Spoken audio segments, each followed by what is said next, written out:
Only 10 days until Halloween, and plenty of you are getting ready to grab your kids, the costumes, and the candy bags for a night of trick or treating. But is the tradition becoming less popular?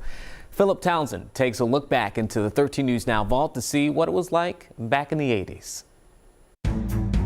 Just over a week from now, kids will hit the streets for Halloween night. The trick-or-treating tradition and the candy binge that follows, something kids look forward to every year. But the tradition has changed over the last 4 decades, and a lot of it has to do with our social skills at home. According to a recent City Report survey, people are less likely to know and interact with their neighbors than in previous decades. It found in the 1970s, nearly 30% of Americans frequently spent time with neighbors. Only 20% had no interactions. Today, those proportions are reversed. Oh my Lord!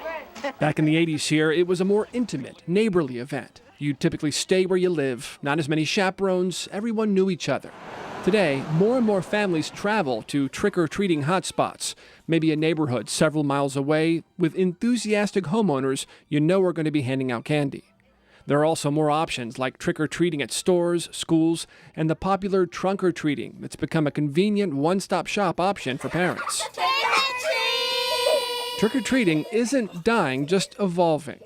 But one thing that hasn't changed? Concern over contaminated candy. We've heard about recent worries surrounding fentanyl-laced Halloween goodies. Well, in the 70s and 80s, there were similar scares involving poisoned candy and apples with razor blades hidden inside. The good news? No real events back any of these claims up, and they're best left as urban legends. For 13 News Now, I'm Philip Townsend.